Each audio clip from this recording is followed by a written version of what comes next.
Ben Rama! Who do you think you are? You're a nobody! Lewis, what's Potts saying now, eh? What are you saying, Potts? I want to put Potts in a pot, mate. Yeah? Still learning. He says that's that's a no. He That's says a no. No, wait. It's offside? Let's wait. Is it off? Is it on? No! No. What the happened? No, he's on. He's on. Sufa's playing. Ow! That is just terrible. What do you make of Saka's progress over the years and you know, his ceiling moving forward? I think he has a big future ahead of him. The one thing I say is I think he needs to bulk up or something. He's very lightweight. Rice! You got to be stronger than that, Rice. Don't be weak. Oh my No! God! Oh no! Near post! Near post, Fabianski! Yes!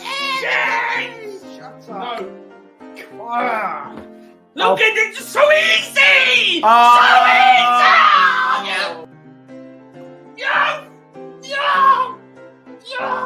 Get in the bin! Right? No, out. Moyes. Paqueta scored as well. Was that Nketiah? Oh, my ear is there. Look at my ear, everyone. Look at my ear. I love my ear. No one. About your No one. ear, Nketiah. No, it's just ridiculous, No, we're man. in a relegation battle, aren't we? Yes, of course we are. Honestly, We are in a relegation battle. if we lose that Brentford game, yeah, he's got to go.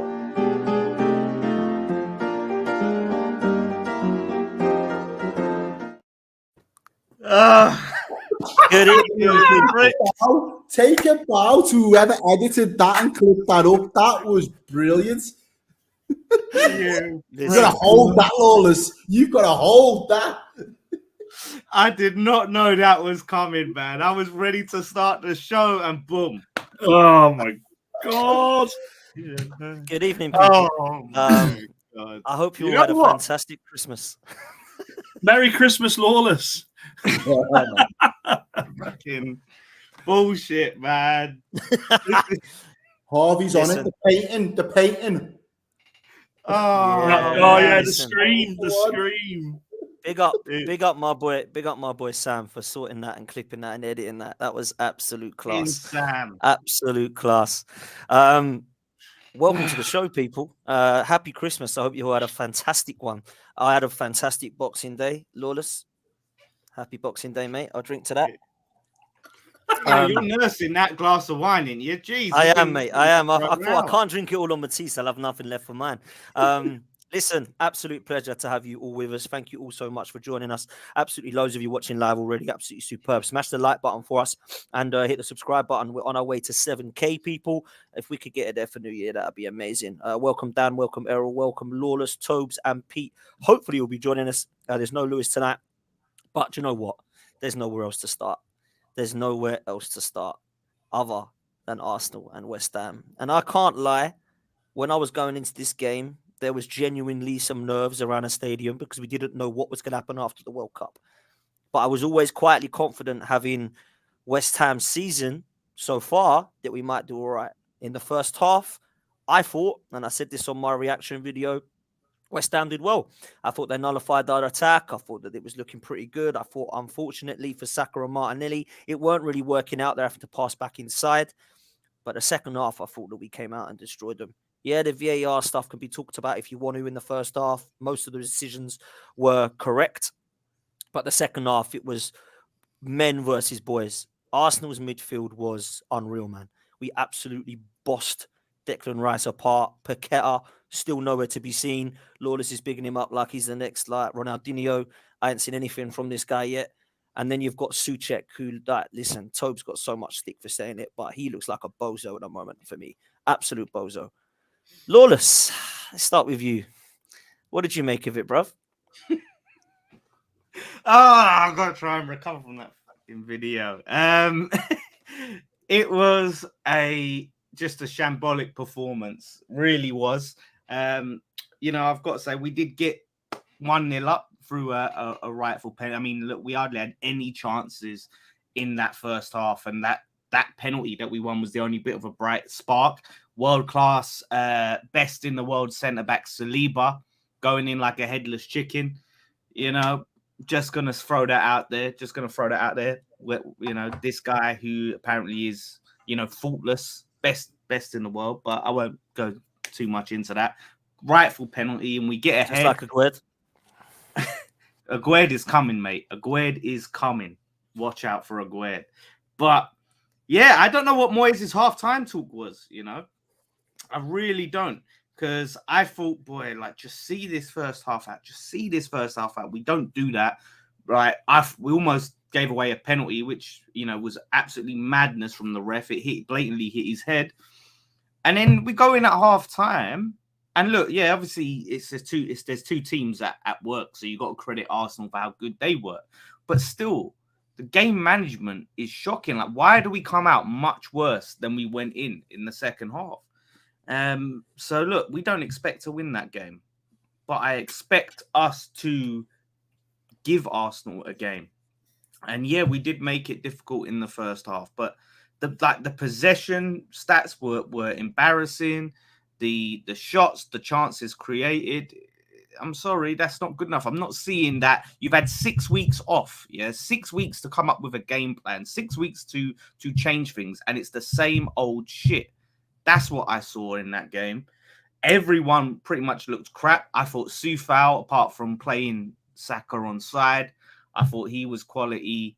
The only one who seemed like there was a bit of fight in him. Do you know what I mean? Like, I thought he was putting in tackles. He was battling for everything. Only player I thought could hold his head up. But apart from that, everyone else was just awful. Like you said, just playing everyone on. I think the players have. I think he's lost the dressing room. And I know it's a cliche. Everyone says when things are going bad, lost the dressing room. But I just don't think they believe or buy into what the guy's trying to do. And it's evident. Like, when I'm seeing Rice, who is our best player, playing like that. And he look, the clip showed it. Tobes missed out on that. But the clip showed it. He was lightweight. I don't think his head or heart was really in that game. So I think it comes down to Moyes, and the only thing that can fix things is a change of manager. I don't see him turning things around. It's done. It's over. Don't give him no more money. What's that going to solve? I can't see how, he's going to turn our fortunes around. He don't seem to have any other ideas. So, Errol, you're on mute, bro. Sorry, yeah. What have you done in the last 6 weeks? Sorry, in the last 6 weeks, where have you been? Have you done any warm weather training? What's been your regime since the World Cup? Give us an insight. I mean, we've obviously been doing something because we've had players getting injured in this time. Do you know what I mean? Like, Scamacca just turns around and gets injured. Antonio gets injured, but just about makes it. We've got Cornet, who I don't know what has happened to this guy. The mystery around his injury is baffling. And I'm hearing people say that he's the key to what we want to do, this one player. All our hopes are pinned on one player being fit. And we don't know when he's coming back or what is even wrong with him. So I don't know what we've been done. It looks like Moyes has just been putting his feet up watching the World Cup. It's interesting. I expected a little sign. Give me some signs. Yeah, give me a sign. No signs. Just pain. There hasn't been, from what we can see, that second half, in my opinion. I know we played well, but we totally destroyed you, man. Like, literally destroyed you. Big up Tobes, big up Pete. Tobes, I want to come to you, man. Watch the game. I guess you watched the game anyway. You said on the show last week that you felt that Arsenal were going to win this game. You didn't feel like West Ham were going to come and do anything. Is it fair to say that in the first half, they kind of nullified us a bit, but the second half, we blew them away? I was a bit surprised at some of the performances individually from West Ham, but I think Arsenal deserved the flowers in parts. Some of our goals were a bit lucky, I would say, but I think we were the better team. What did you make of it? Yeah, no, Potts. I thought it was one-way traffic from start to finish, personally. I think the only difference in the first half and the second half was that Arsenal's final pass was better. I thought West Ham, they got their penalty, fair dues. Dumb mistake from Saliba. He did two back-to-back bozo moments that basically just threw West Ham a lifeline in a game that they were not in at all. But even me at halftime, I didn't see anything different to make me believe that West Ham are going to go here and get a point, let alone 3. It was, on another day, if Arsenal had a bit more incision in the first half, they probably would have put 2 or 3 past them before the halftime break. So for me, West Ham were not in the game at all. Declan Rice was left to play midfield by himself because yet again, this shit midfielder that I've been calling out for a year and a half doesn't do his job as a midfielder. He's not scoring these tap-ins. He's not scoring these headers. But when it's actually time to dig deep, what can you do on the ball in a game where the team's going to be at your neck, pressing your every move? He's nowhere to be seen. He's nowhere there for the fight. Paqueta, absent, ghost, yet again. When I spoke about his performances for Brazil, Lawless called me agenda-driven. And yet I see him for Arsenal. Arsenal, he didn't want it. He didn't want it. His touches were poor, and he wasn't even involved in the game at all. Antonio probably looked the most threatening, as did Jared Bowen. I think Jared Bowen gave Kieran Tierney a tough time. But that was about it. Odegaard was having a jolly up with West Ham's entire midfield and back line. Saka was having a jolly up as per continuation of last season. Martinelli was having a jolly up. Nketiah was having his way with the defense. To be honest, West Ham are lucky that it wasn't more than 3, in my opinion. Fair play, man. I think you're talking a lot of facts there in certain areas of the team. I think that midfield. He's not talking needs to facts hold about. that. I'm not just judging Paqueta like on this because you could throw anyone into this team. Right I'm not now. judging, but I'm not judging. I've literally said I'm not judging Paqueta on this, and I've not cast Paqueta out to the wolves. But you keep talking up Paqueta, and I'm yet to see anything of significance in the Premier League. I've not seen anything, and I don't think. Just look at the team that he's playing in. I don't care what team he's playing in. He was bought for how much was he bought for? How much was he bought for? You told 50 million. You've told us how good this guy is, and from what I saw at Lyon, he definitely looks a good player. But I've not seen anything, so I'm sorry. Yes, David Moyes has a part to blame, but ultimately, if you're who you say you are, you should stand out. And I'm not seeing him stand out. So please miss me with all of that. Oh yeah, it's the system, it's this, it's that. Because when I saw it for Brazil, it was the same as well. It was the same. Lawless. So I'm waiting, and that's what I'm gonna do now. I'm gonna wait, and I'm gonna give him his time. Wait until Moyes is gone, bruv.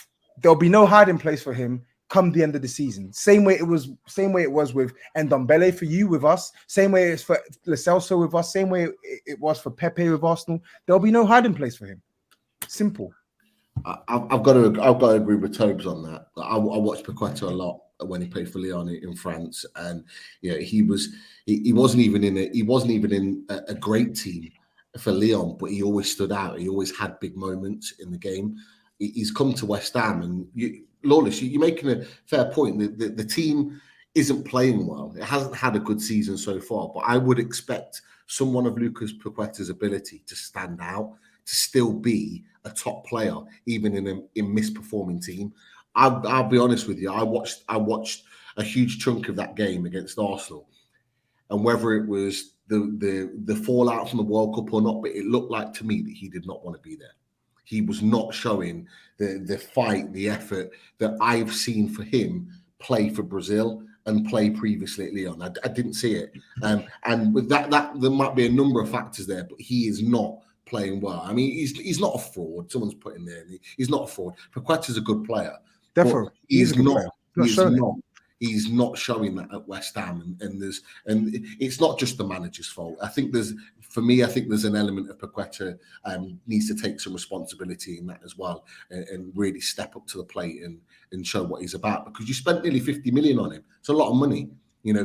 Brazilian international that was fantastic in the World Cup, but yet can't perform for his club team. Something's not right. I don't even know that he was fantastic in the World Cup, though, Pete. If I'm honest, he wasn't fantastic. He was poor. He was poor in the World Cup. That's agenda. Would you say it's not agenda? Give me Lawless. Give me the games where he was fantastic. Well, in fact, give me the games where he was even good for Brazil. Tell me, because I count one game. One game. He got an assist, didn't he? He assisted Neymar. He got a goal. He scored. The South Korea. And I think it was only probably the last game, the game Brazil. The South Korea game was good. You know what I mean?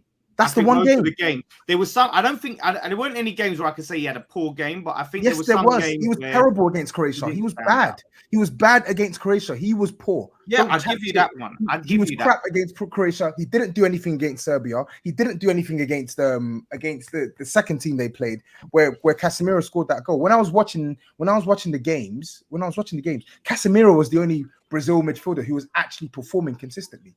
Neymar was poor, and Paqueta was poor. So what are we saying here? I blame Moyes for that.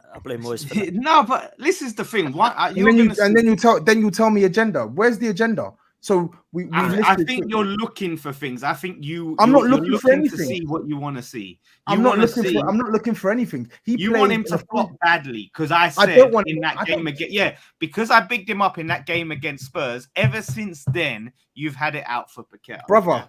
Potts, when was the last time I mentioned Paqueta prior to last week when we were talking about the World Cup? I barely mentioned him since that Spurs game. I don't even watch like your games week in, week out for me to have an accurate opinion of Paqueta. But the games I have watched of him and I'm calling out his performances, you're telling me it's agenda driven.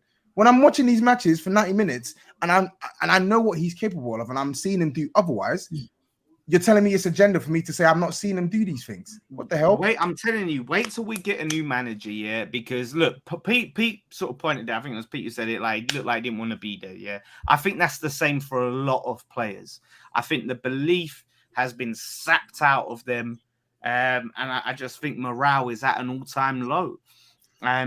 So I'm not surprised. Yeah, should he be putting that aside because he's getting paid? Yeah, of course, all players should do that, but it's hard. It's a mental game as much as it is.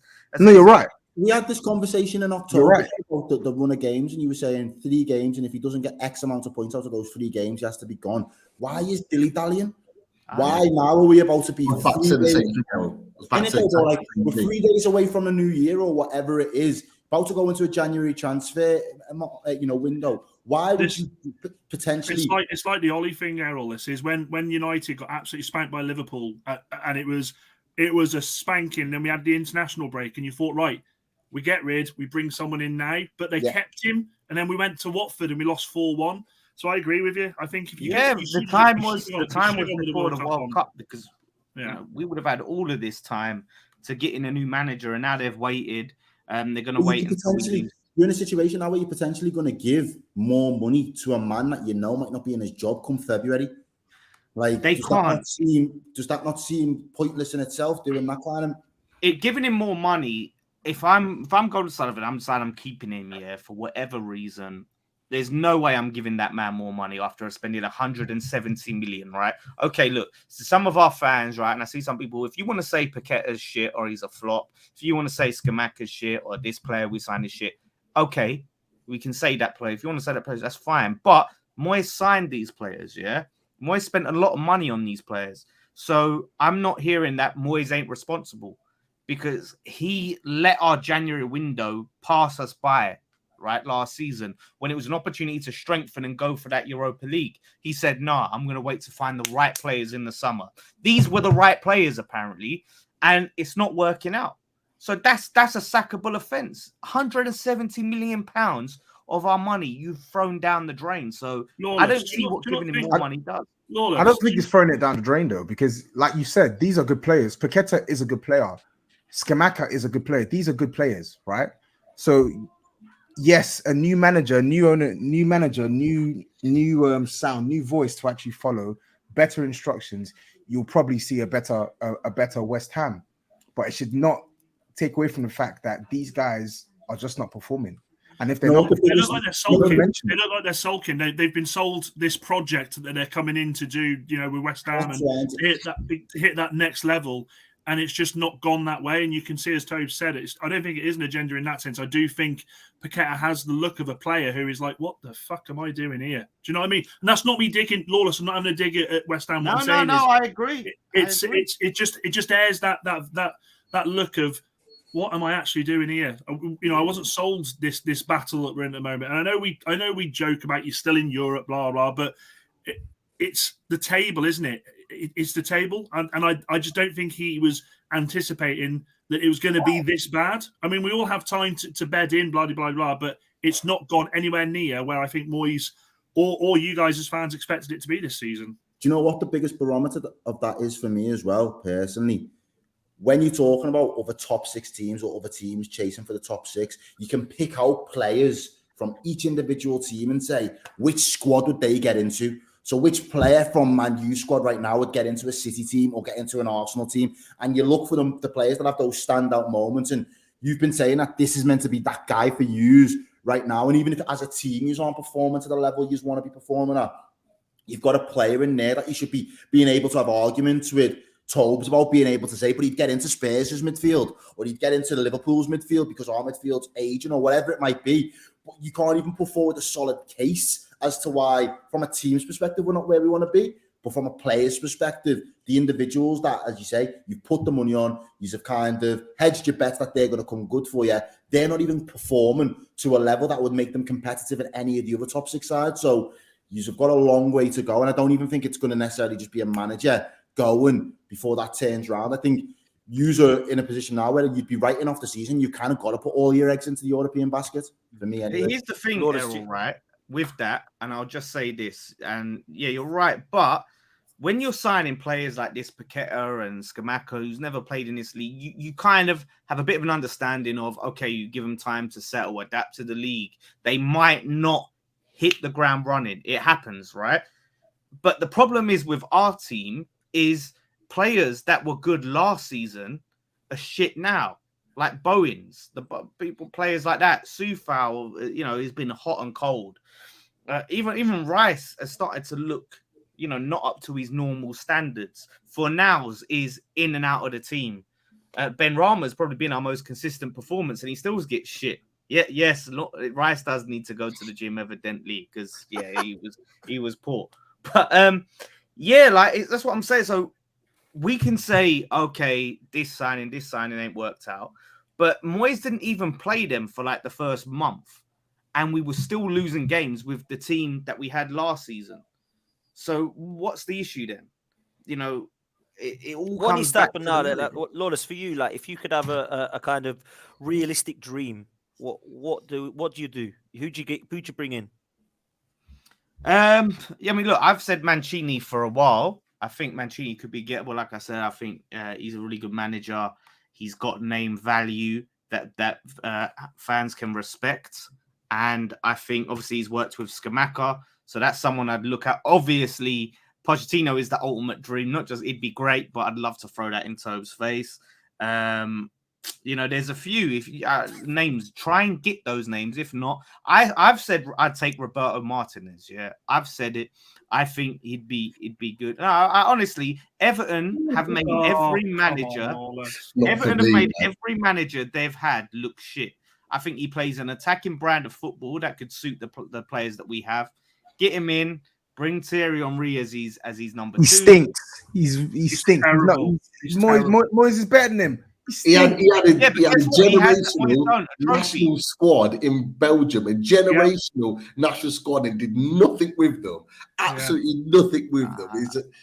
For me. Oh no, Pete won't have that, mate. He won a couple of friendlies and got them to world number 1 somehow. Anyone can get number 1 because you got to play the Nations League, man. You can play 50 games before you play a major competition. But I was going to throw a name to. I was going to throw Brendan Rodgers your way. I don't know what you think about Brendan Rodgers. I like Brendan Rodgers. Look, I like Brendan Rodgers. I think Leicester fans want him out. They want him out. But would you take it? Yeah, I think that there's an element of risk to it, but I think he's been a bit hard done by at Leicester. He hasn't been massively backed. So I wouldn't be outraged against that. I think we need to try and get a top name manager if we can. I think that's what we need to try and do to really kick on. I've seen people calling for Scott Parker. I'm not about taking the risk right now. I loved Scott Parker. He was my favorite player at the time. But no, yeah, Daesh. If we get Daesh, I give up. Daesh, he seems like a great guy. I love his press. It's got to be better than Moyes. You got to go upgrade on Moyes, man. Otherwise, just keep Moyes. Yeah, but this is the thing, though, isn't it? We might get Dashing just to keep us up. Moyes looks like he's going to take us down. I ain't got to that stage yet. Ain't got to that stage, man. Will sort you out again. Big Sam. Big Sam. Ain't got to that stage. Jesus Ain't got to that stage, man. But this is why we got to do it earlier, because the deeper you sink into that dogfight, yeah, a lot more that managers go, I don't fancy being a part of that. As long as we're not right down deep in the shit, there's still a chance that managers will come in and go, do you know what? I want to take a chance. They've got a very good, exciting squad there. They've shown that they want to spend money. You know what I mean? Let me take a chance on that. And I think, look, Aston Villa got Emery. I would have loved to get Emery. They got him when he was still employed. So that tells me that we shouldn't sit there and think, oh, we can't get this manager. We can't get that manager. Pay him the money, right? Show that you'll back them. Put a plan down. And you've got every chance of getting these managers. So fair play, man. Yeah. Listen, we've got to move. But I don't see a manager out there at the moment that is a blatant, obvious chance for West Ham. So it will be interesting. And I think he's going to be given a few more games. Brentford, Leeds, and Wolves are your next three. You can't afford to lose them, man. Otherwise, it is a relegation battle. We are losing them 3 games. I'm telling you. Well, if you are, then it looks like you could be going down if you keep him. Away. Leeds is the only one I can give us, but we're not scoring goals and our away form is shit. So, boy, maybe a draw here and there. We're not winning. Got to be Everton. You've got to Everton them, is Everton is the game I give us the most hope of beating, because I think they're really in the shit. But Moyes should not be here by that game, so we'll see. We'll see, man. We'll see. Listen, I want to move to Tottenham next if I can, Con. And I want to be quick with these because we've got a lot to get through. Tobes, serious question, bruv. A lot of people won't know this, but I spoke to Tobes before the game because I was trying to sort some Arsenal tickets out for his mate, and he was on the way to the game, as you remember, and you said, I don't think we're winning today, man. I don't think we're winning. We can't defend. And you were right, mate. You can't defend. I watched the game, and wow, there was some shocking pieces of play. Like, I love how Tottenham fans love Eric Dyer. I hope it continues so he carries on playing. The guy is no good. Tanganga, Davidson, Sanchez, Davies, the list just keep going on. Like, are you going to get any good ones? Like, you massively need some defenders in January, bruv, because you got no chance, man. And I'm being serious. It's coming from an Arsenal fan. Conte must be sitting there thinking, wow, I can't polish a turd, but I can try and roll it in glitter because there's nothing more that he can do. You're going to score goals. Kane and Son are going to score goals. Richarlison, when he comes back, he will eventually score goals. Kulusevski's wicked. You might miss Ben Senker. You definitely miss Romero. But, bro, you've got to defend better than that, bruv. It was pretty poor in parts, man. Yeah, man, it for about probably 65 minutes. It was just a really, really poor performance. And Brentford, it may sound like I'm hating, but Brentford, it wasn't, I felt like they were good value for their lead when they went 1-0 up, when they went 2-0 up. But at no point did I think that, like, this is a game that's completely out of sight, because Brentford, I don't think, played that well. They only had like 4 attempts in the first half in comparison to us with 6. But what I felt was worrying was that when Brentford actually attacked us, we looked way more vulnerable than they did when we attacked them in the first half. Like, they had 4 attempts in the first half. I think all 4 were inside the box. 1 resulted in a goal. 1 resulted in a chance at goal, which led to the goal in the first place. They just, we, in contrast, looked so flat. Conte, I think, again, I'm talking about his approach, because I think he basically sets the approach, the team approach in these games. And the way we start these games, it's really bad. And he definitely needs to take some accountability for it. Lethargic, like putting 0 pressure on Brentford's defenders when they had the ball. Like, Brentford kept going long. We knew what their tactic was. They had no business in playing through Spurs. It was pump the ball long and win the first ball, win the second ball, and then pin them in and around their box.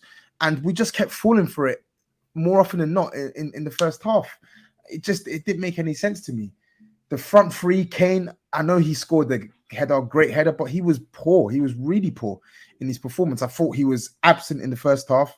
I thought Son and Kulusevski, they were trying in the first half, but again, poor wing backs offering us next to nothing offensively in the first half. And then second half, lo and behold, Longley swings in across into the box. Kane plants a beautiful header and it's game on. And we do the whole rescue act business again.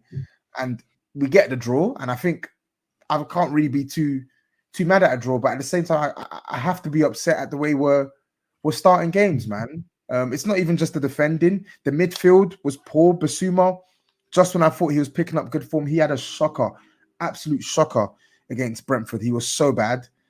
Højbjerg was awful in the first half. Second half got better. It just wasn't a good team performance, man. And then it's a good team. It wasn't a good team performance, and it was compounded by really, really poor defending. Players. What are you saying about Perisic? Because we were talking about him earlier with Matisse and that. Has he lived up to your expectations? He hasn't lived up to my expectations, but I still think he's been impactful. In the second half, he was. If Spurs were going to create a goal, it was going to come from that left-hand side. And when you look at his numbers this season, he has been pivotal in a fair amount of goals that we scored. I think he's got like 8 assists in all competitions, and he's not even playing at full pelt, right? But it's not even just the Perisic thing. I mean, look at the first goal again, like Tanganga. I like Tanganga, but he's not good enough for Spurs. And we accepted this last season. We knew this last season. He's not good enough at this level, and he needs to go out on loan and get consistent game time and build up some confidence and actually start learning how to play like a Premier League defender. He's so overzealous. He's too aggressive in the tackle. And it's just the caliber of defenders we have right now across the back line. It's just not where we want to be. It's not good enough. So I'm getting a lot of this Enoch out. I'm getting a lot of this Levy out. Like it's a serious question. We were talking about this earlier, actually. Like top 4. What's actually going to happen there? Because there's some disappointed teams end of the season. You know, Dan United was saying it early last week. He don't know what the hell's going to happen. Like, if Tottenham don't get that top 4, I kind of see every other team with a little bit of a plan. Whether you think that plan is going to be executed or not is a different question. With Tottenham, the plan is let's do it now. It got to be because you're manager. Let's do it now. The others, if you don't get top 4, I think the others will probably accept that they've got a bit of a project and a plan. It's going to take time. Tottenham have got to do it now. Like, that's why they've got Conte. But I don't think, but Champions League has to be the minimum, man. But Potts, I think that therein lies the issue. There is no set plan, right? We've signed. Yeah. If you look at the signings that we've made over the last 12 to 18 months, there was a plan to bring down the average age of the squad, because the squad that finished the 2020-21 season was flat out crap, on its knees, players old and washed up and whatever. So they went through a process to try and bring down the average age of the team and also bring in quality players. And over the last 12 months, we've seen some really good players join the club. We've seen Basuma join the club, Richarlison, Kulusevski, Bentancur, Romero, and what's the other one? Who did I forget? Romero, Jed Spence, Destiny Udogie, who's coming into our team this upcoming summer. They've signed some good young players that can actually make an impact now. But the problem is they've also hired Antonio Conte. So whilst you're signing young players who can make an impact now, you also need to sign players who maybe aren't as young but can make an impact now. And I'm not talking 30 years old, 33 years old. I'm talking established pros. Yeah, it's not even an age thing. I don't care if you're 23 or 26 or 29. Are you good enough to come in and lift this team? Because at this point in time, this club and the manager, they're at odds. We have an ownership that want to trot along with a way that hasn't paid dividends in the past couple of years. They want to try and go on a slow burner. Oh, sign this player who may be good in 2 or 3 years' time. Nobody gives a shit about that. We want to be good now. We have a manager who wants to try and do something now. Give him players that can help us do something now. You saw the impact when we signed players like Kulusevski and Bentancur who could give us something now. It propelled us to top 4. Why on earth are we having the same conversation again? 12 months down the line, we still need a centre-back. We've known we've needed a centre-back. We've needed 2 centre-backs on top of Romero for the last 12 months. We've not got one yet. We didn't get one in January last season. We didn't get one. We didn't get a top one in the summer, and it remains to be seen whether we'll get one this January. They know what needs to be done, but they're in this halfway house where they want to try and do things their way, even though they've got a manager that demands the utmost right now. It makes no sense. Yeah, I'm with you, man. I'm with you. I'll open it to the panel. Does anyone see Spurs dropping out top 4 this season? They ain't getting it. Yeah, they ain't getting top 4. At the moment.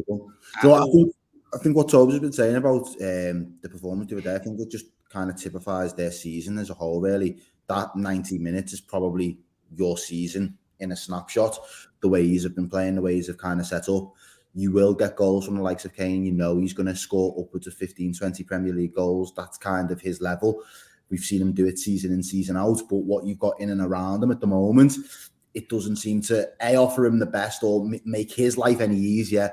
And then defensively, the way he's shipping goals at the minute, you can probably work out in a typical Spurs game at the minute how many minutes of the game he's going to play well, and the rest are going to be all out of sorts, and it's going to be kind of not necessarily. I wouldn't even say it's back to the walls, but it's just you haven't really got a fixed game plan of how to see out games and your game management. I think out of any of the other. I think top four sewn on for 3 teams at the minute, but for the ones that are chasing, and I consider Liverpool, Man U, Spurs, you can't completely write off Chelsea, but those 4 teams that are chasing probably one spot at the moment. I'd say Spurs have probably got the worst game management out of those 4, and I think that's probably a fair assessment of where their season's been so far. And I don't think that is a very quick fix, and it's probably not a quick fix with just the transfer market either. Listen, I think you've made some good points there. I think it's so tough to call. I think if you miss out, the defense has completely left you down. Yeah, Conte will definitely get some blame because not just the defense, though. It will be. It's not just the defense. I think that will be the losing you. They will be dropping. Yeah, 100. It's the biggest weakness without a doubt. But our issues are predominantly in the first and second phase. And I think Conte, if we miss out on top 4 again, like I said in the last stream, Conte will be culpable. It won't just be the defense. Conte as a manager, he will be culpable because he has made a lot of mistakes this season in terms of his instruction for the team, his setup for the team, his substitutions for the team, who he puts his trust in to start specific games. He's made mistakes. And if we don't get top 4, it's on him as well. It's not just the defense. But yes, the defense is a big concern. It's a huge concern. And they have to make improvements in January. I still think we're going to get top 4. I still think Conte is a good enough manager that he can navigate us to top 4. But we need new signings. Yeah. If we don't get new, ahead of who though, Tobes? Who do you pick for that? Because do you think there's only one spot left as well? No, I don't think there's one spot left. I think Spurs, Man United, Liverpool, and Chelsea are fighting for 2 spots at the moment. Annoyingly, Arsenal look like if they continue at the trajectory, top 4 is going to be sewn up sooner rather than later. But the hope is that they'll get pulled in, and then it's essentially 5 teams fighting for free spots. But really and truly, Arsenal on top of the league now. So hypothetically speaking, if we have to go off what we're seeing now, then it's Chelsea, Liverpool, Spurs, Newcastle, and Man United. Chelsea, Liverpool, Spurs, Newcastle, Man United fighting for 2 spots. And me personally, I don't see Newcastle slowing down. I think Liverpool will be resurgent. Man United are breathing down our necks. It's going to be neck and neck. I'm putting my neck on the line. I still think we're going to get it, and I think Liverpool will get top 4 as well. I think Newcastle will miss out, and I think Man United will miss out. So that's just my opinion. Close. It's going to be very, very close indeed. Errol, that team that people are talking about a lot at the moment, going back into a top 4 race is obviously Liverpool, man. And I wanted to get your thoughts on Darwin Nunez, because for me, it's a player that I actually have been talking about quite highly. A lot of people say he's useless. A lot of people say he's been a waste of money. A lot of people have been saying that the guy just wastes chances. I've definitely seen that, trust me. But actually, he's scoring goals. I do quite like him, funnily enough. And I liked him at Benfica and actually looked at a player of a different profiled striker that perhaps Arsenal were lacking and looked at him as one of the names. Now, we were never going to get him once it was 85 million plus.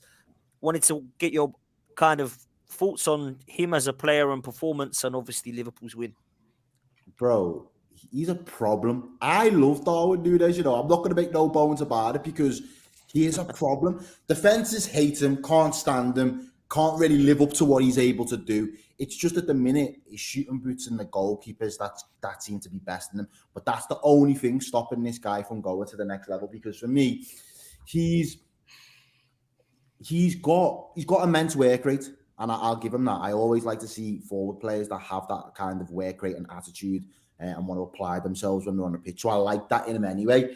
But what I also notice when he's playing is it's the runs he makes. He makes so many intelligent runs time and time again. And he kind of allows himself to keep getting these chances that as fans we kind of take for granted. But for years, I've been so used to the way that Firmino kind of drops in deep and threads other people through to make those runs in behind, and that's not naturally his game. So when you go from someone who does that to someone like Darwin, who basically says, I'm going to work hard off the ball, but my job is to get in behind and run at a defence or run towards a goalkeeper and make a keeper make a decision. To me, that's exciting. That gets me off my seat because I don't know what he's going to pop up with next. Obviously, right now, his shooting is woeful. It's not at the level that it needs to be. But the fact that he's getting as many chances as he is, it's a good thing because we know strikers are going to miss chances anyway. And he's one of them. He's brave. Like, there was a shot the other day when we was playing and the defenders kicked it back to the keeper and he's kept his eye on it the whole way down. Against Villa. Yeah, man. And most people would take a touch or try and get it down, whatever it might be. But he just went for the volley. And I like the fact that he's explosive, he's unpredictable, and he's one of those players that I think once it all clicks, he's clunky. Don't get it twisted. He's not the most technically gifted forward that you'll ever see. But once it all clicks and he finds his form in front of goal and that little bit of confidence, I think he's going to be a problem for this league because he's only 22. So for the next 2 to 3 years, he is going to get better consistently. And we were bringing in better players around and we've just made a deal for that Gakpo. We know we've already got Salah, we've got Jota, we've got players that make that forward line competitive. So you can't rest on your laurels as far as I'm concerned. You can't sit there and just puff your chest out and think, you know what?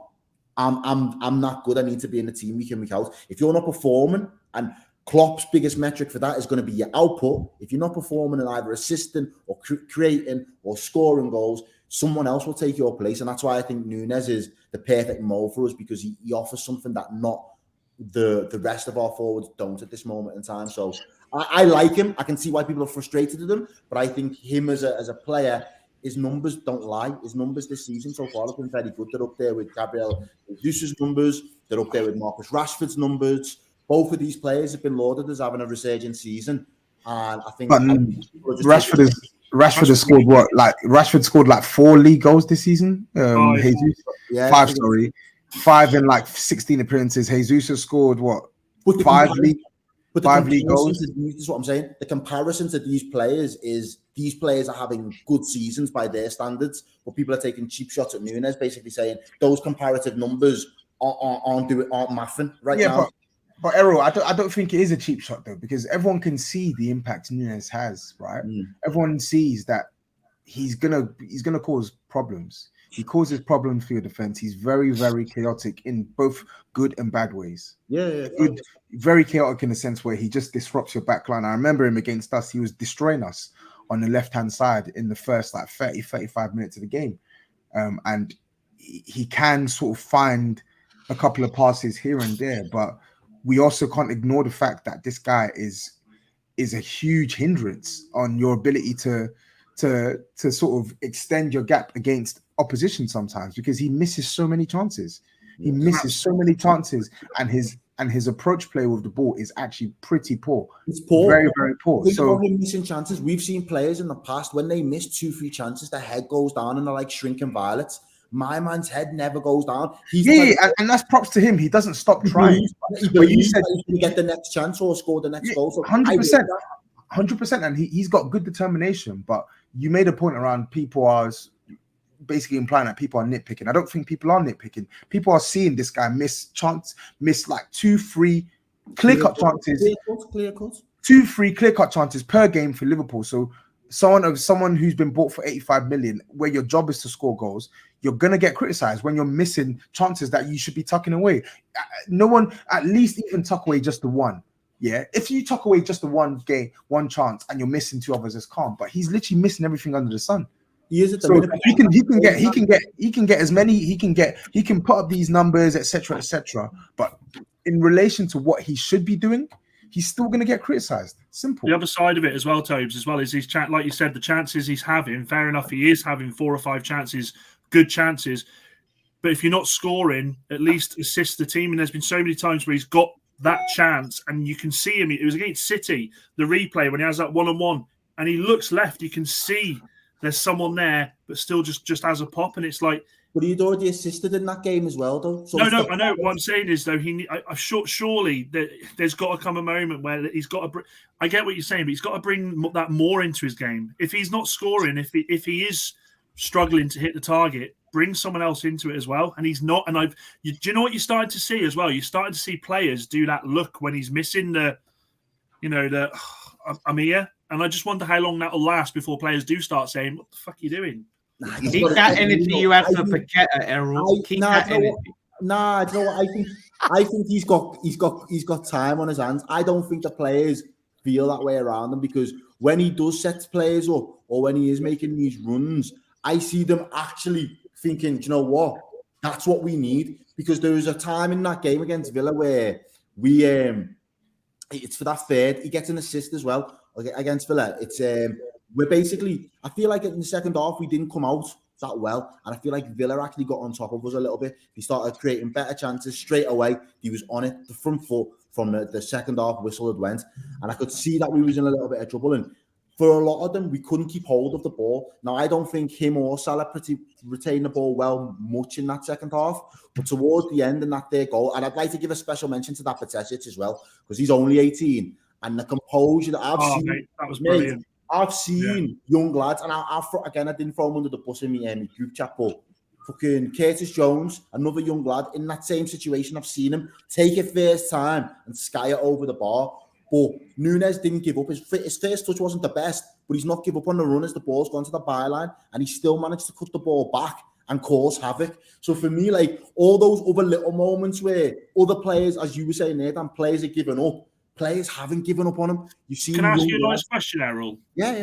You've got Gakpo coming in now, yeah. So you got Gakpo. You'll have Jota that'll be fully fit. Yeah. You've got obviously you got Salah. You've got Firmino as well.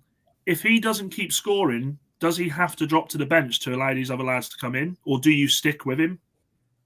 For me, I think it's a 50-50. It's a flip of a coin, because on one hand, we wouldn't be where we are without his perseverance this season. He's allowed us to have a spearhead and an attack that's like, right, let's build it around him a little bit. So you've kind of got to appreciate what he's done. The thing for me, the biggest indicator for me there is, what's his goal return looking like come March? If his goal return and if we're still in the Champions League, if we're still in the business end of the season where top four is viable and we're still in the Champions League, yet his goals aren't clinical enough, then you have to make the tough decision and say, I'm just going to bring you in off the bench as and when and see out games. Whereas if he is able to start putting goals away now and again, I think he's one of them. He's going to miss the harder chances, or he's going to miss the easier chances and score a bag full of hard chances. And you're going to, like, I've been saying it since the start of the season, that one that keeps looping over his head and dropping for the half volley, at some point we're going to see that this season. And for the next week, everybody's going to be going mad about Darwin Nunez and how good of a footballer he is, and he's a ball of this and he's a ball of that.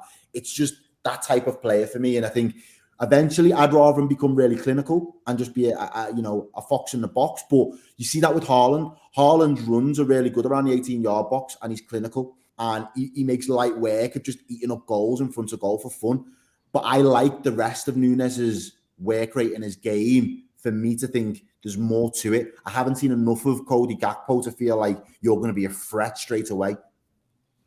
Fair enough, man. Fair enough. Dan United, you're talking about Cody Gakpo, a player that I really thought was going to be wearing a Man United shirt. I can't lie. Surprised me that they went in for him. You've already mentioned the fact that, Diaz was one. You didn't mention who's coming back. Jota. They've obviously got Salah, as well as Darwin Nunez, and Firmino. Man United, though, let's look at who they have got at the moment. I know it was only Forest last night. I did watch some of the game. Marcus Rashford played very well. A player that I've criticised over the last couple of seasons because I felt like he was always very overhyped as a player, but starting to prove that he has got his quality coming back into this season. I know it's only Nottingham Forest, and there's a team that have, let's be honest, not had the best of seasons so far. But do you think this Manchester United side will, in the next few weeks, start to be proving why they're better off without Cristiano Ronaldo, bruv? Yeah, I do. Look, the Ronaldo thing's been and gone. We know. I looking on the pitch now. I see a lot of lads playing with a lot more freedom. I don't see this black cloud hanging over them. I actually think the person that you credit with Rashford's resurgence, we talk about Ten Hag, but the person Rashford credits is Benny McCarthy coming in as first team coach. I reckon he's been working alongside him, and he's just absolutely changed. Changes That's a the way blast he's from the past. That approaching. is. Yeah. Yeah. McCarthy, man, yeah. Lawless was like, he played for West Ham. Yeah. So no, I do, and the problem is for He me was with overweight. United, the whole Gakpo situation is just pretty much. Whereas I was on cloud nine with the whole Ronaldo's gone and the takeovers in, it's just actually chucked me straight back down to the pits because we ain't got any money. We're not spending in January, and the fact that now they're talking about we're going to have to bring loan players in. Felix isn't coming to United. There is no chance in hell Felix is coming to United. He's costing too much on loan. I honestly think come January 31st, we'll be sat here saying Memphis Depay at United. And it's not good enough. It's not good enough. United's front line at the moment, last night you saw the best of what we got available at the moment. So you've got obviously Martial fit. Anthony, I don't know if any of you lads watched him. What is Anthony? What is he? No. He's being knocked off the ball. So he gets knocked off the ball easily. When he gets the ball, instead of doing what we paid the money for him and what we were hoping he'd do, which is hit players and just try and take them on, he runs 10 yards, turns, passes it back. He tries outrageous passes that aren't going anywhere near. He can't pass a ball 5 yards. I'm really worried about Anthony. The whole thing with Sancho. Sancho's away at the moment. He's got personal reasons. I'm really concerned about the front three for United. I really am. And I've said all season, top four for United. I honestly think if we don't bring someone in January, I might have to backtrack. I might, because there are teams around us that are going forwards. Liverpool are bringing in Gakpo. Chelsea today have been linked with, so they got that lad from Mulder. They're being linked with Enzo Fernandez now, and they've got the money to do it. This is the thing that Chelsea owner will pay whatever it is to bring whoever it is in. United, if we're not going to spend any money, I said it at the start of the season, January is going to be crucial. We've got the World Cup out the way. It's now time to make sure that we're strengthening in the right positions. At the back, we had Luke Shaw played at centre-back, which, to be honest, he played fucking well. He played really well last night. Casemiro was absolutely stunning. I know we say it's Forest, but absolutely stunning. Brings a calmness to that team that we haven't had for years. But it's just, we need more. We need more up top. We cannot go through January and just stick on what we've got. We can't. If we do that, we won't get top four. And if we get to Depay, we'll be far away from top four. It's as simple as that. We've got Garnacho that's coming through. My worry with Garnacho is that we're just going to overplay him now. Instead of allowing him to develop and come in and because we've got so many players out, in that forward line. Martial had to bring him off because he's protecting him for the next game. Martial won't play 4 games in a row. I guarantee it. We know that. We've seen it year after year. He's got the ability, but he doesn't have the fitness for it. So if we don't buy someone in January in that forward line, I don't think we'll get top 4. And that really fucking hurts because I've been championing it all season. You have been, mate. You have been. Listen, I disagree. I think United will bring somebody in. I don't know who it's going to be, by the way, but I do think you'll bring somebody in, and I do think you've got a chance at top 4. I think you have got, if you can keep the players fit, a good enough side to compete with it, and I think it'll be close, but I wouldn't want to call it, man. I really wouldn't want to call it. Listen, I'm conscious of time. Errol, I know you've got to shoot, bruv, but I want to come to Pete for the last few minutes on Newcastle, because it's very important to me that we talk about this, isn't it, Lawless? Newcastle are a team that I've been bigging up. Errol, big up yourself, man. I'll let you shoot because I know you got to go, bruv. But thanks for jumping on as always, mate. I'll catch you in the new year. Happy New Year, brother. Happy New Year. Listen, Pete, just lastly, man. I've been bigging up Newcastle. I've said they're a threat. They're starting to worry a few teams now. Title challengers, I'll ask you. Top 4 contenders, I think yes, and I have said that for a while. Lawless thinks that West Ham are going to finish above both United and Newcastle, so obviously it should be interesting to see what happens once Moyes goes and West Ham are now, flying. But Newcastle are the ones that are flying at the moment, and Lawless needs to an apology to quite a few Newcastle fans in this chat and yourself, in my opinion. But there we go. From the start, really, I was just defending. I was protecting them. I was protecting them from you lot. You're going to turn on them. You're going to turn on them because they're going to be title champions. They're going to be title winners. Yeah, in the future, and you're going to turn on him. I'm protecting Newcastle fans for when you stab them in the back. Yeah, that's all I was trying to do. I back Newcastle all the way for the title this season. Up the tune! Come on, Newcastle. You're an absolute disgrace, Lawless. You're a disgrace. Turncoat. Absolutely. The sign is all mine. Come on, let's go. You're a disgrace. Absolute bozo, this guy. Pete, Look, go for it, man. We're buzzing right now. I was at the King Power. It's my neck of the woods, so I was in the away end. Unreal. Fantastic performance. Look, Leicester were in really good form going into that game, and it wasn't an easy game on paper, no doubt about it. But we made that game easy.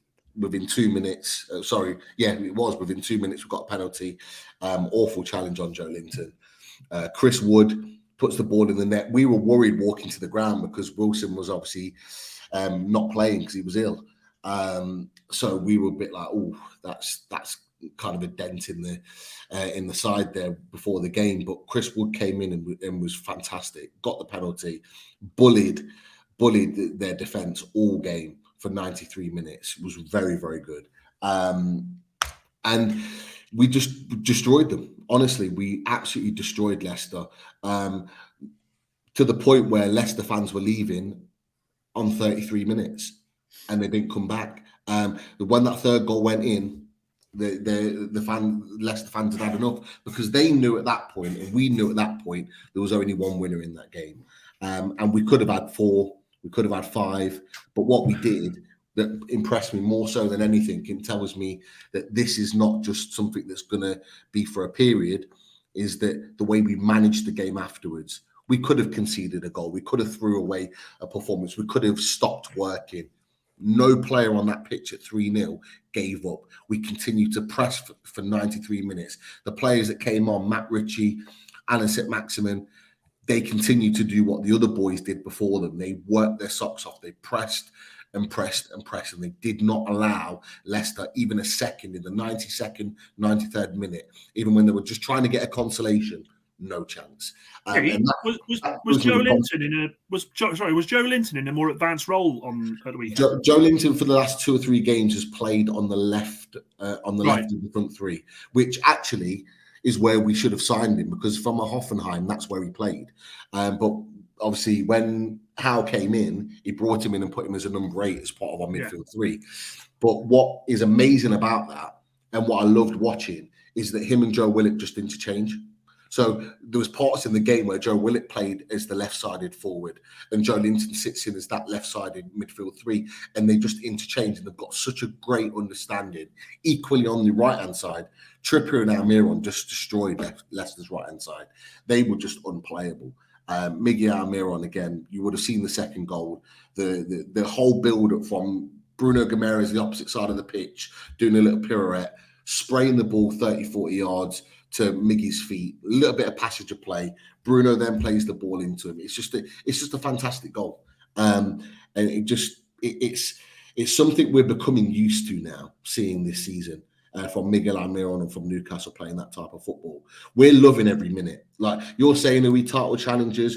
We're saying we're just going to enjoy the ride. Are we top 4 contenders? Definitely. Because we've put ourselves in this position. One game a week is massive, Pete. One game a week is massive. You say that, Dan. But actually, there's been a number of periods in this season already where it hasn't been one game a season.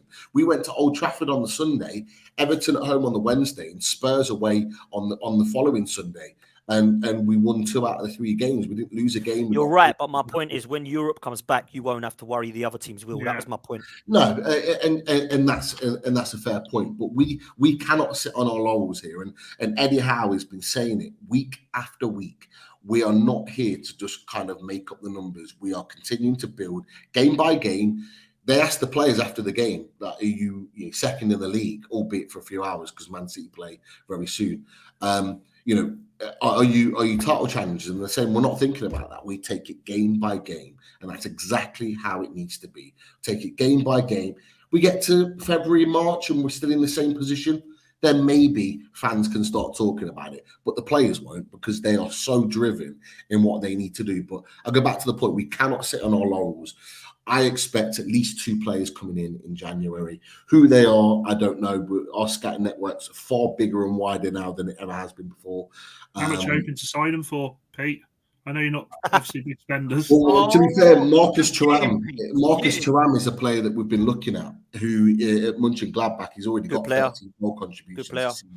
Contracts out in the summer. ASM's very good friend, who is openly admitted that he's been trying to get him to come to Newcastle. Whether that happens or not, I don't know.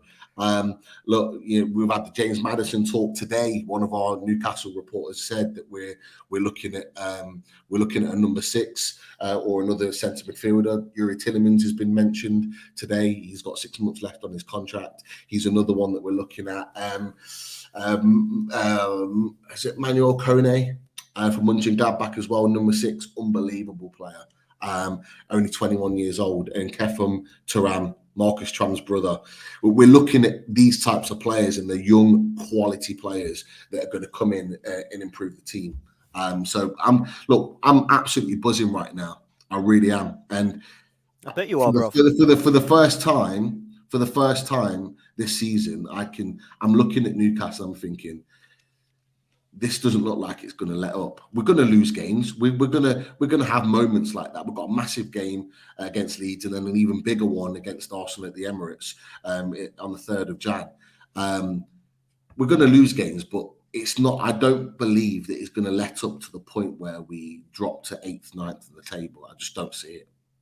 Yeah, man. I agree. The most informed team in the league right now. When you look at it, they've won like every Europe, one of their last 5. No other team can say that they've lost every single game out of the last 5 games. So I think Newcastle need to be looking up rather than over their shoulder. I think they're getting top 4.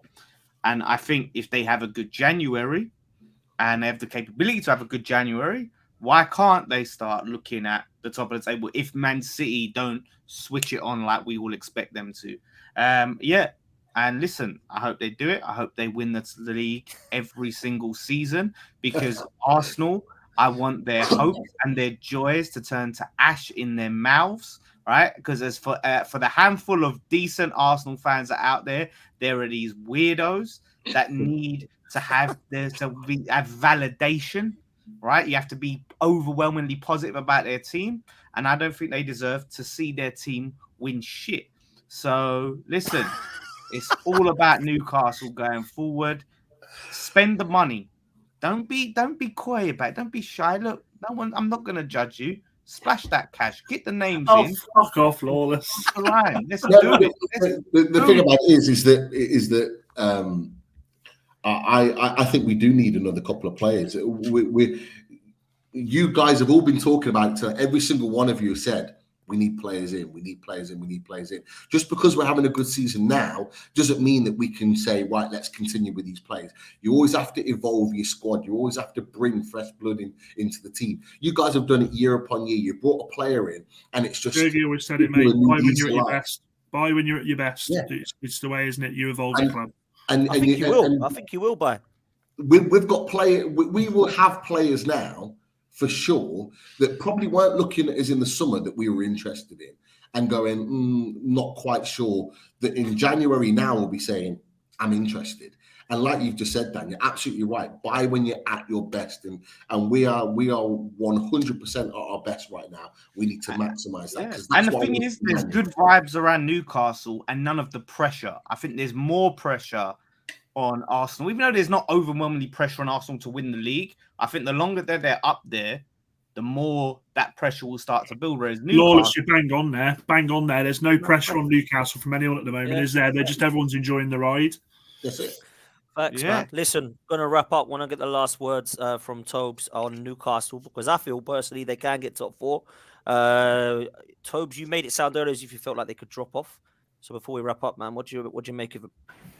No, I think they can get top 4. That I wasn't trying to say that. Oh yeah, just because they're Newcastle, they're going to drop off. I just think that when it comes down to it in the stretch, it's going to be neck and neck, and there'll be fine margins. And even though even though, like, using Tottenham as an example, even though Newcastle, I think by all accounts, Newcastle have been better than Spurs this season.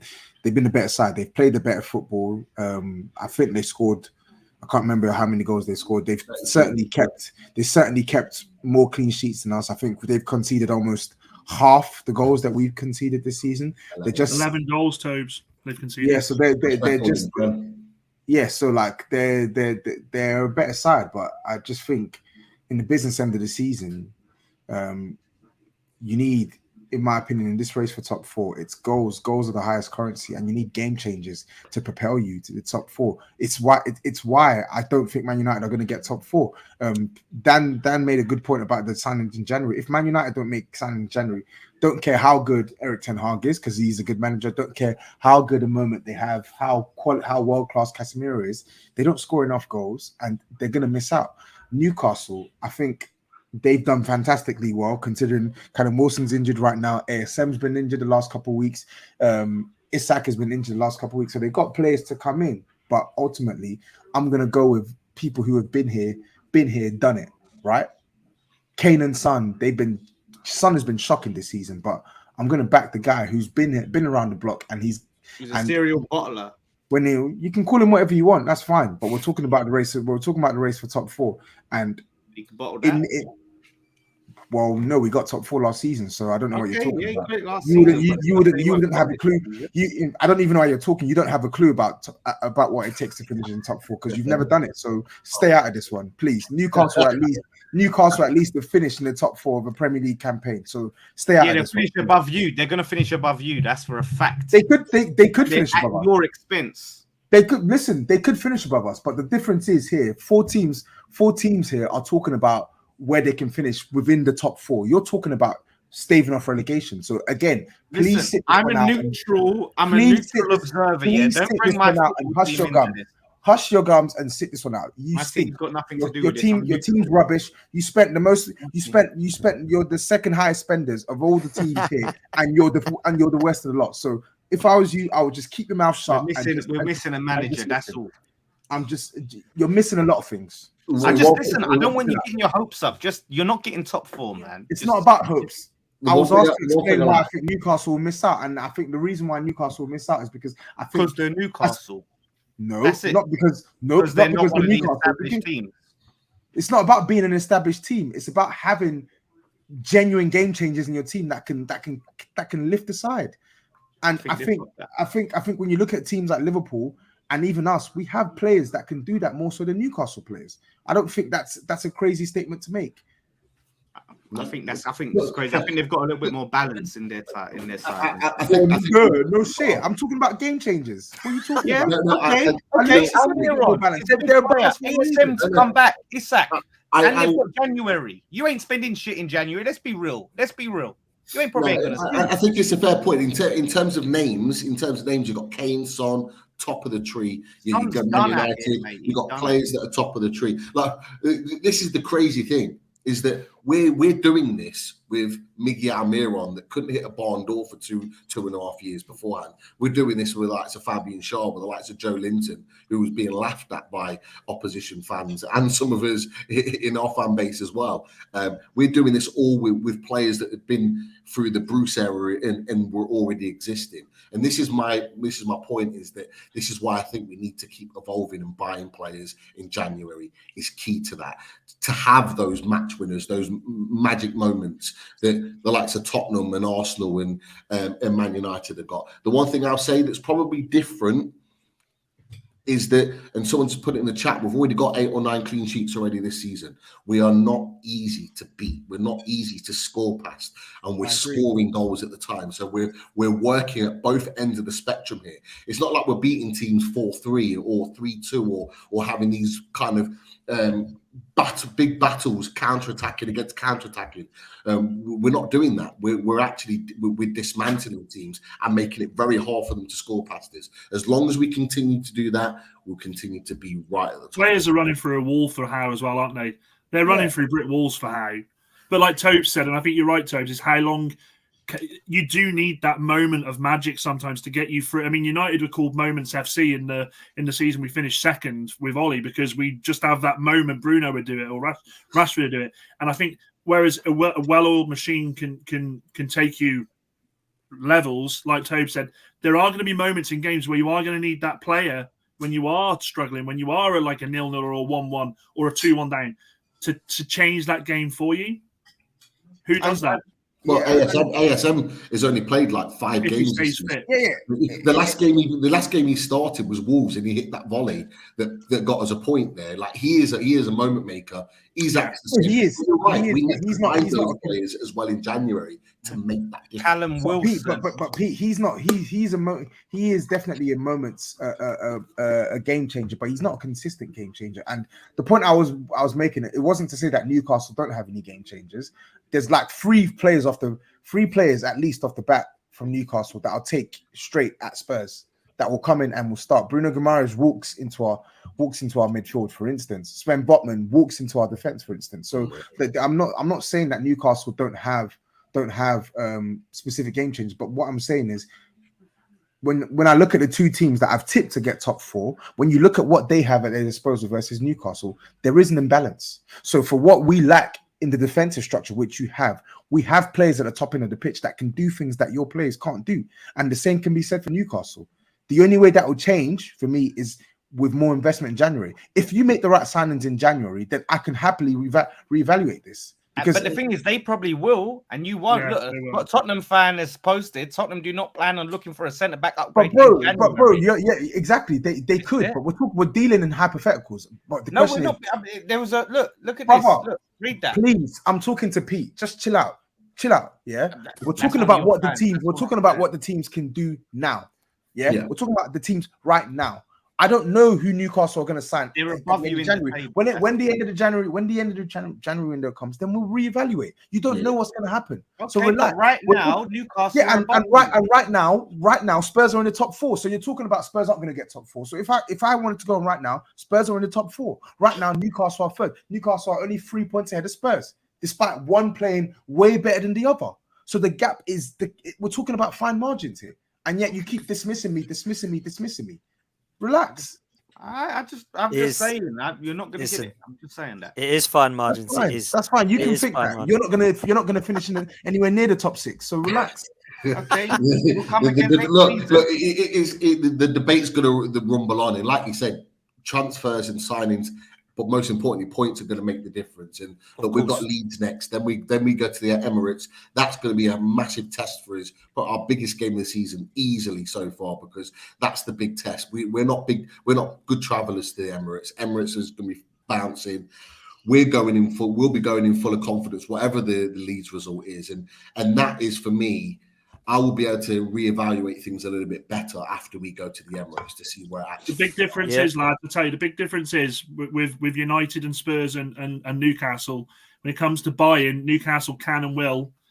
United and Spurs can't and won't, and that's where I think they might pip us, Tobes. Honestly, that's where I think they might pip us. I'm not ruling it out. 100%. I'm not saying you're not, mate. I'm agreeing. I'm agreeing with you. And that's what people need to get here. I've not said Newcastle can't. I know. I get it. I don't really understand.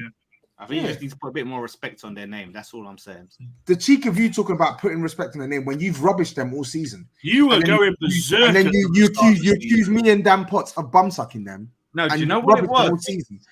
Please, you're the biggest flip flopper in this chat. It's not even flip flopping. I was calling that your hypocrisy. You rubbish them all season when we've given them plaudits, and now when it's staring at you in the face and you're competing with Nottingham Forest and Bournemouth. Now you're forced. You're to misrepresenting the facts, Tobes, because the reason what I was saying. Facts are your shit. That's the facts. The facts are you are garbage. Listen, I'm a You're rubbish. You're rubbish. Your bubble making club. They're crap. They're absolutely shit. And what about your over here? You're crap. You're rubbish. Suchek is shit. Rubbish. Keira is overrated. How's Chicken Royale for you? Chicken Royale, mate. He walks into your team. Oh, shut up. What does that say? What does that say? He walks into your team, man. My Get thing out of about here, man. Newcastle was you Talking lot to me weren't about- keeping the same Talking to energy. me about Kufal, man. Come on, come off it, man. Please, come off it. You've got that fucking scrub Antonio up top as well. The one that you had the audacity to even the guy compare that's to Harry bodied Kane. your You team. call Harry Kane a butler. This guy scores like 1 goal every 3 months. Get a grip. He bodies your team every Please, time he plays stop against you. Stop talking to me as if West Ham are on a level playing field with Spurs. They are not. You're in a They're bad not. spot If you want right to criticize Spurs. But the way you talk about West Ham, you would think that this team are the business. You're fucking shit. You're in crap. the past 10 minutes, I You're didn't even crap. mention West Ham. You're absolutely mentioning crap. West Ham. And the thing is, you actually think you're going to win. The thing is, you actually think you're going to win the Conference League. You tell us every gone single by week then, mate? how poor you are, how Moyes needs to go, and yet you think you're going to win the Conference League. You Because genuinely Moyes will be believe that. gone, we'll have a better You manager genuinely in. believe that. You think you're going to win the Conference League, but you're shitting on me for thinking that I think Spurs can get top 4 with Antonio I think you're Conte. and disregarding the players that we have. Newcastle too You much. are absolutely deluded with a capital D. You're deluded. No, you're disregarding You're Newcastle absolutely too much. deluded. You're And I- absolutely deluded, and I love doing this. I love coming on here every week and Definitely doing has a it half and half because, scarf, I think. because we're gonna be here. We're gonna be here from now through to the end of the season, and I can tell you this for free: you will not be in a position to laugh at anyone come May. You will not be in a position to laugh at anyone. When my other team, Newcastle, finish above you, I've got pictures of me in Newcastle shirts. Yeah, I'm bringing them out. I'm bringing out the pictures. I expect the top on or the top behind you, Dan, at the end of the season. I expect it. He'll do anything to stay on this show, Pete. He'll do anything to stay on the show, even if it means switching teams. He's a disgrace. He's a disgrace. At the end of He's the been day- shitting on Newcastle all season. All season. I've been shitting on you lot for basically how you Pete, twist. am I things making up. this up? To be fair, No. look, Lourdes, you came for me right at the beginning. I remember that You show. did. You got of our mental. first show. You came for me big time. No.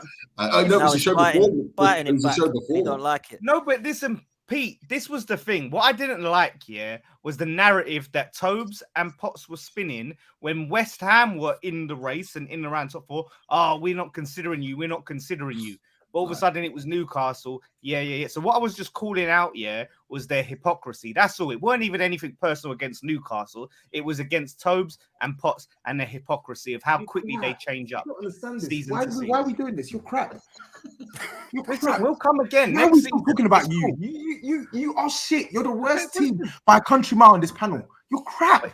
So I cannot believe you're still squeezing my sentences. You are crap. You're rubbish. You're not even I'll ride competitive. it out. You're crap. I'll You're ride actually it out. shit. I will ride this time You're out. actually shit. I can't You're wait. actually crap. Oh my god. I can't wait. Hold on. When the Tottenham play West Ham, I need, Can't wait. I need to know this. Oh my god. Mate, If we win that Tobes, when you you better go into play hiding. You won't win it. You won't win it. It's the same thing last season when you got smoked and you scored a jammy goal. You scored a jammy goal and you thought you were back in it. Jammy. Watch. Here we Like go. I said, if Moyes see. goes and we put down our ambitions and get a good manager in here, we've got the team. The players are there. The team to do what? Right. Tell me Our what team. you're gonna do. We're gonna slap you. If we get the right manager in, we'll slap you. Well up. done. You win your week. When do you Well two done. play? When do you play each other? When's the game? 19th of I don't know. February. Funnily I don't enough, 5 days after Valentine's Day. Fantastic. February. A little bit of time for the new manager bounce, maybe. That could be a new manager bounce That's period. going to be close. That's going to be close to But the North London look, derby as well, to be fair.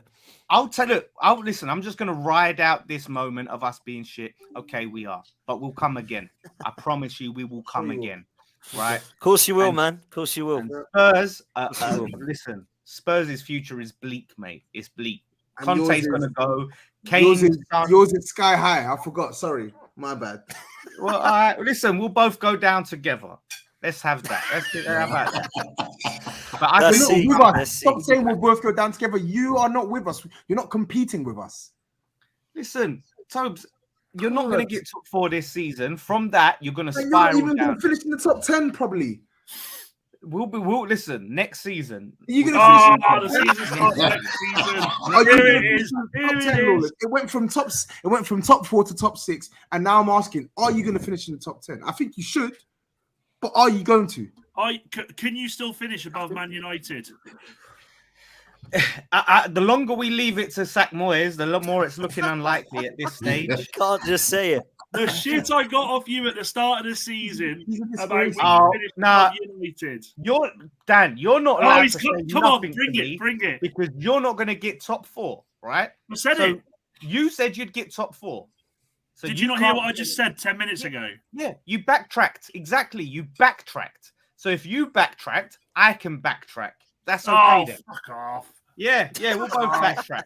It don't matter. 'cause You won't be ain't on getting this top show 4. come March, mate, when you're out of Europe, mate. You'll be gone.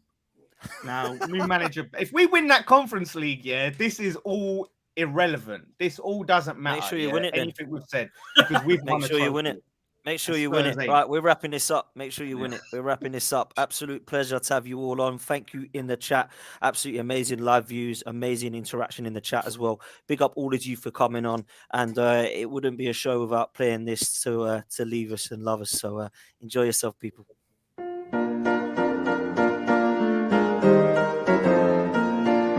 Top of the league, you're having a laugh! Come on! Yes, Saeed Ben Rama! You do you think you are? You're a nobody! Lord, what's Potts saying now, eh? What are you saying, Potts? I want to put Potts in a pot, mate. Yeah, Still learning. He No, says that's that's a no. He That's says a- ah! No, wait. It's offside? Let's wait. Is it off? Is it on? No! No. What the happened? No, he's on. He's on. Sufa's playing. Ow! That is just terrible. What do you make of Saka's progress over the years and his ceiling moving forward? I think he has a big future ahead of him. The one thing I say is I think he needs to bulk up or something. He's very lightweight. Rice! You got to be stronger than that, Rice. Don't be weak. Oh my No! God! Oh no! Near post! Near post, Fabianski! Yes! Shut up. No. Ah. Look at it, it's so easy! Oh.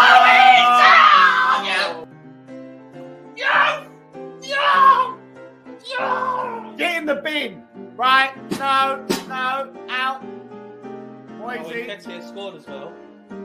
Was that Nketiah? Oh, my ear is there. Look at my ear, everyone. Look at my ear. I love my ear. No, About your no, ear, it's- Nketiah. Oh, it's just No, ridiculous, we're in a man. relegation battle, aren't we? Yes, of course Oh. we Honestly, are. We are in a relegation if battle. we lose that Brentford game, he's got to go.